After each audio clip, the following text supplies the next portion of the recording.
दादा के लिए जोरदार कत्तल ध्वनि के साथ स्वागत किया।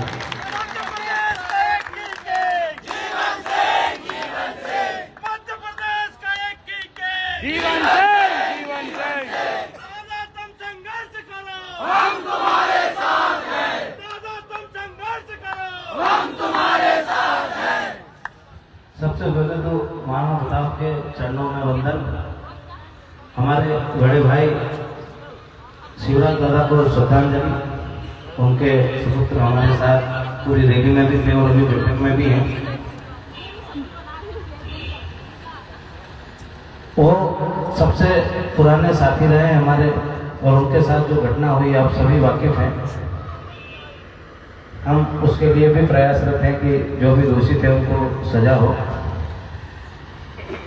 पर आज जो हमारी लड़ाई चल रही है और जो पहले चल रही थी लड़ाई एक ही है, लड़ाई में कोई परिवर्तन नहीं। पहले भी हम आर्थिक आधार पर आरक्षण की मांग कर रहे थे, आज भी कर रहे हैं।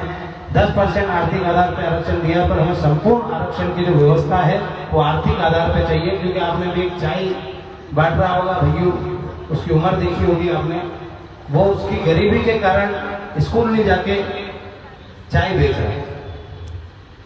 वैसे व्यक्तियों को आरक्षण का लाभ मिलना चाहिए, न कि फॉर्चुनर इंडेवर या ऑडी मर्सिडीज में घूमने वाले को बेटे को, ना ही कलेक्टर के बेटे को, ना ही एक कैबिनेट मिनिस्टर के बेटे को। आरक्षण मिलना चाहिए उस हर गरीब को जो गांव में या शहर में कहीं भी निवास करता हो, तो गरीबी में जो जीवन व्यापन कर रहा है। क्योंकि गरीबों की कोई जाति नहीं होती, गरीबी कभी जाति देख के नहीं आती। हर जाति वर्ग का व्यक्ति गरीब हो सकता है और होते हैं। हर धर्म में गरीब है, ऐसा नहीं है कि खाली हमारे धर्म में ही गरीब है। और हम क्षत्रिय वंश में जन्मे हैं, राजपूत है, तो हमारा धर्म हमें ये कहता है कि हमें 36 कौम की रक्षा करनी है और हर धर्म वर्ग की रक्षा हमें करनी है। क्योंकि हमारे को अधिकार मिले हैं रक्षा करने के लिए। भगवान ने हमें ऊपर से भेजा ही सबकी रक्षा करने के लिए। 36 कौम की रक्षा आज से भी कर रहे हैं। भगवान राम से लगा के अभी तक जितने भी पीढ़ी आई है सभी में क्षत्रिय समाज 36 कौम की रक्षा कर रहा है। और आज भी जो हमारी लड़ाई है 36 कौम के हक अधिकारों की है। एट्रोसिटी एक्ट का लोग बोलते हैं आप इसका विरोध करते हो, हमको निमंत्रण भी देते हो। एट्रोसिटी एक्ट का विरोध नहीं है, उसमें जो जांच की व्यवस्था नहीं है उसका विरोध है। यदि किसी दलित भाई पे वास्तविक रूप में अत्याचार होता है तो उसको सजा मिले। मगर बहुत सारे हमारे भाई हम खुद देखते हैं, अभी तक फेस करते आ रहे हैं। बहुत सारे हमारे भाई निर्दोष होते हुए भी जेल गए और उस पर जांच नहीं हुई। जब थाने में हम जाते हैं तो बोलते हैं अभी तो किताब पढ़ लो, उसमें जांच का प्रावधान ही नहीं है। और सरकार बोलती है कि इसमें यद्यपि आवश्यक हो तो जांच करेंगे, तो लोग इकट्ठे होंगे तभी जांच होगी। तो ये कहाँ की न्याय व्यवस्था है? आज आजाद भारत में गुलामों का जीवन 72% लोग जी रहे हैं। सामान्य और पिछड़ा वर्ग पूरी तरीके से जंजीरों में जकड़ा हुआ है सरकारों के। और हम एक तरीके से देखा जाए तो मानसिक गुलाम हो चुके हैं। कोई भी चीज आती है हम उसका विरोध नहीं कर पाते, खुल के खड़े नहीं हो पाते।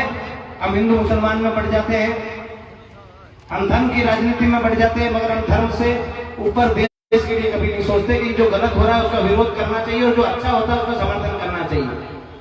जब राम मंदिर बना या बन रहा है तो छाती ठोक के सबसे आगे कोई आया, जो क्षत्रिय समाज और हमारी सेना आई है, हमारा परिवार आया है।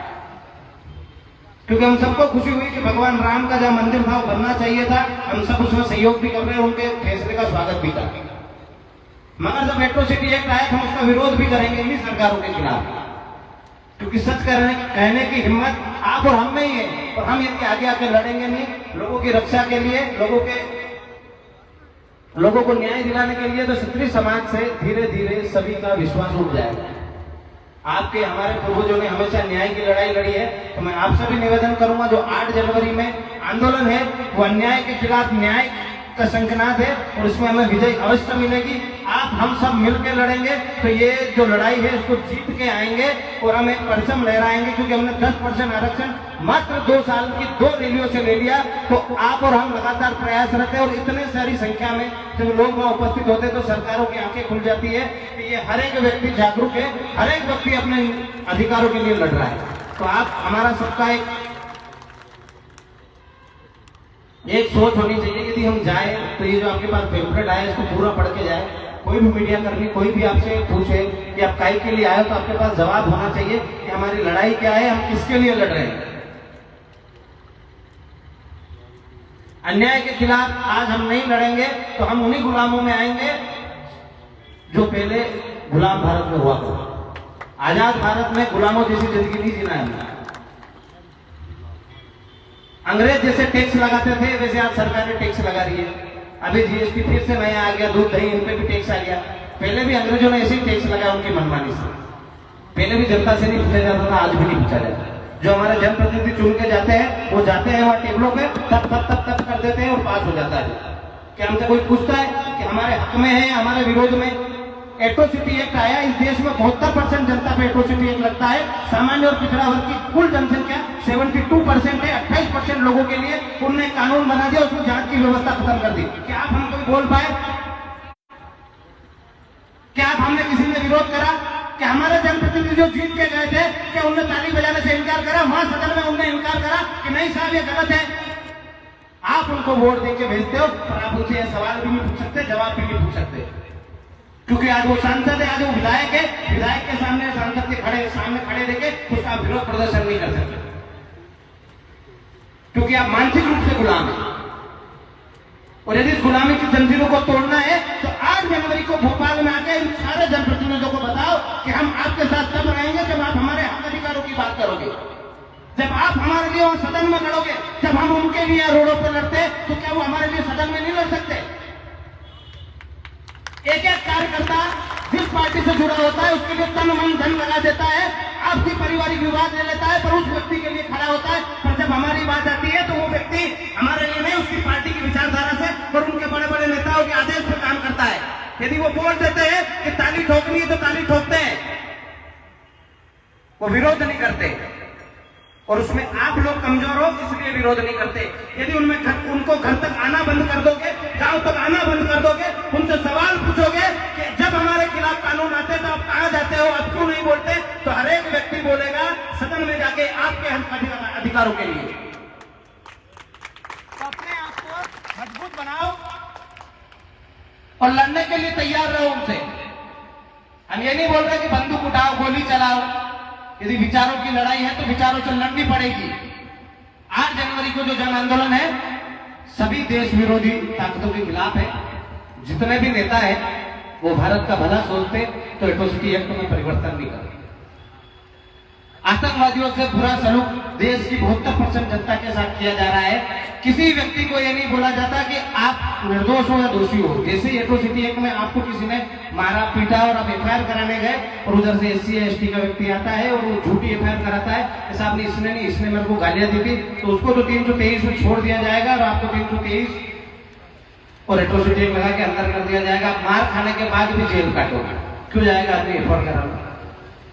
पुलिस से जब पूछा जाता है तो बोलते हैं नियम कायदे नहीं है साहब, क्या करेंगे, इसमें तो जांच का प्रावधान ही नहीं है। आप हम सरकारों से लड़ सकते हैं, इसके लिए आपको जज्बा जगाना पड़ेगा अपने आप का, आपके अंदर। और हम गुलाम नहीं है, हम आजाद थे, आजाद है और आजाद ही रहेंगे। पर यदि मानसिक गुलामी हमने नहीं छोड़ी तो कहीं ना कहीं हमारे बच्चे इससे भी बदतर जिंदगी निकालेंगे और उसके जवाबदार आप और हम सब होंगे। तो एक बार मेरे साथ सब एक नारा लगाएंगे, इनकलाब, इनकलाब, इनकलाब। ये इनकलाब 8 जनवरी को भोपाल में आना चाहिए। और आप सबसे निवेदन है, आपके जितने भी साथी हैं, जितने को आप जानते हैं, आज जितनी संख्या में पधारे हैं उससे भी ज्यादा संख्या में भोपाल आने की कोशिश करें। आप अपने रिश्तेदारों को, दोस्तों को, मित्रों को, जितने भी आपसे जुड़े हुए लोग हैं, एक एक व्यक्ति 10-10, 20 लोगों तक खबर पहुंचाओ और उनको एक बात बोले कि एक दिन के लिए अपने हक अधिकारों के लिए भोपाल आ सकते हैं, अपन जाके बैठ सकते हैं। इससे ना तो आपको वोट देना है वहां, ना आपको कोई किसी पार्टी के साथ खड़ा रहना है। आपको एक दिन के लिए सारी पार्टियों को छोड़ के अपने हक अधिकारों के लिए आके लड़ना है। और यदि हम उस दिन के लिए सक्सेस हो गए, हमने हमारी पार्टी को एक दिन के लिए छोड़ दिया, तो सरकारों को समझ में आ जाएगा कि ये सामान्य और पिछड़ा वर्ग, साथ में ST SC के भाइयों को भी निमंत्रण दूंगा, क्योंकि उनका हक अधिकार उन्हीं के लोग खा रहे हैं। एक IAS IPS का बेटा ही IAS IPS बन रहा है, एक टीचर का बेटा ही टीचर बन रहा है, एक बाबू का बेटा ही बाबू बन रहा है और एक नेता का बेटा ही वापिस उसी सीट से नेता बन रहा है। किसी गरीब को उस जगह नहीं बिठाया जा रहा है। हमारी लड़ाई गरीबी और अमीरी की है। यदि उन लोगों को आरक्षण से बाहर किया जाएगा तो ही उस समाज के गरीब व्यक्तियों का नंबर आएगा और आखिरी पंक्ति में बैठे उस व्यक्ति तक उस योजना का लाभ जाएगा जो सरकार वास्तविक रूप में देना चाहती है। आर्थिक आधार पर आरक्षण होगा तो सबसे ज्यादा एसटी के भाइयों को फायदा है, क्योंकि उन्हीं के समाज के लोग जो उन्हीं का शोषण कर रहे हैं वो इस व्यवस्था से दूर हो जाएंगे और उसका लाभ उनको मिलेगा। और यही उनके लोग चाहते हैं कि जिस जगह वो बैठ के खा रहे हैं उसी जगह खाए, उनके परिवार का व्यक्ति, उनके समाज का व्यक्ति भले दर दर भटके गरीबी में जीवन यापन करे, उसका कोई विकास नहीं होना चाहिए। इसलिए आप सबसे निवेदन है, एक दिन के लिए जरूर समय निकाल के भोपाल पधारे। जय माता दी, जय माता दी। जीवन सिंह, जीवन सिंह, मध्य प्रदेश का एक ही किंग। जीवन सिंह, जीवन सिंह, मध्य प्रदेश का एक ही किंग, मध्य प्रदेश का एक ही किंग। आप सभी को